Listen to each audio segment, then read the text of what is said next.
thank God that she came into my life.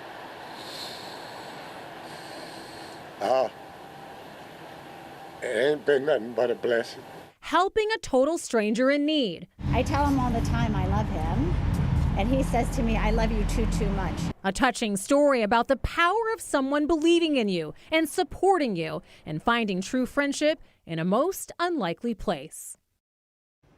Jennifer Granger and Emmanuel's paths crossed on a cold day in October at Detroit's Hart Plaza. Now, 2 months later, the impact of that meeting has transformed both of their lives. And it all started over a special Detroit Tigers Hall of Fame baseball cap. I seen his hat because I'm a Tiger fan. He said he liked my Tigers hat, so I gave it to him. She took the hat off her head and gave it to me. That's really sort of how our friendship started. At that point, I knew she was somebody special.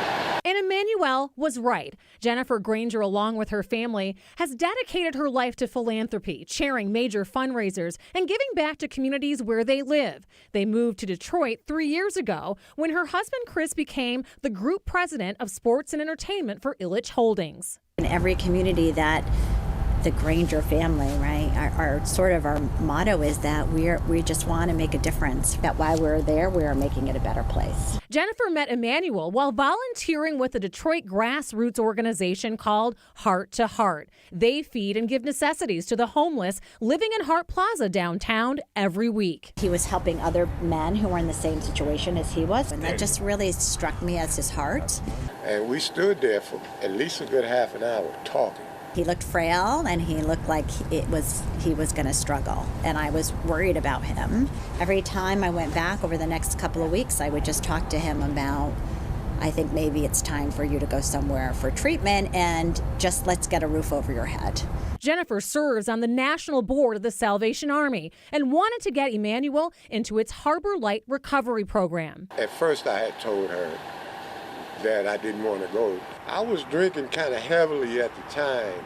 I wasn't ready to get that bottle up. I got a soft spot in my heart for him, and so I just kept on him. Eventually I told her, okay, Jennifer, I'll go. It was a Friday, and he said, I'm ready. And she said, well, I'll be back Monday to get you. And Monday morning she was there. That was 2 months ago. They stayed in touch weekly via Zoom during his detox and 4 weeks of treatment. Now Emmanuel is living in transitional housing, and Jennifer continues to support him with clothing and food, and they talk and text every single day. It's been great. I've never in my life felt the way I feel now. I feel good. When I tell you he is a different man, he is a different man now. You can't get clean and stay clean. You know, I want people to know that there's always hope. This is probably one of the best things that I've ever done. Like, I've made a difference. God sent me an angel, literally an angel from heaven. I'm just overwhelmed with what's happening with me and in my life. She took me into her family. Excuse me. She's just been a great person. And I couldn't ask for a better friend. And I know with God's help and with people like Jennifer, I can make it. And I'm going to make it. People just need someone to believe in them, right? And so the power of that can be pretty amazing. And that's all I needed. You know, somebody that truly believed in me and shows it and does it. Her story is so touching.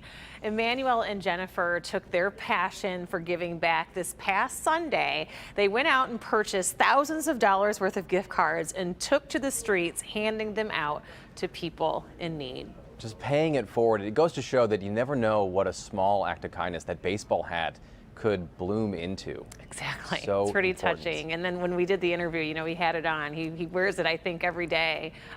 Their story is just very special, and it shows you the impact that you can have on someone else's life. Even if it's one person, it can be truly life-saving. I mean, I teared up watching that. I don't know how you kept to get an interview. Such a fantastic story, Rhonda. Thank you. I was definitely welling up. I interviewed them. My eyes are watering again, and I wrote the story, and you know, but it's very touching.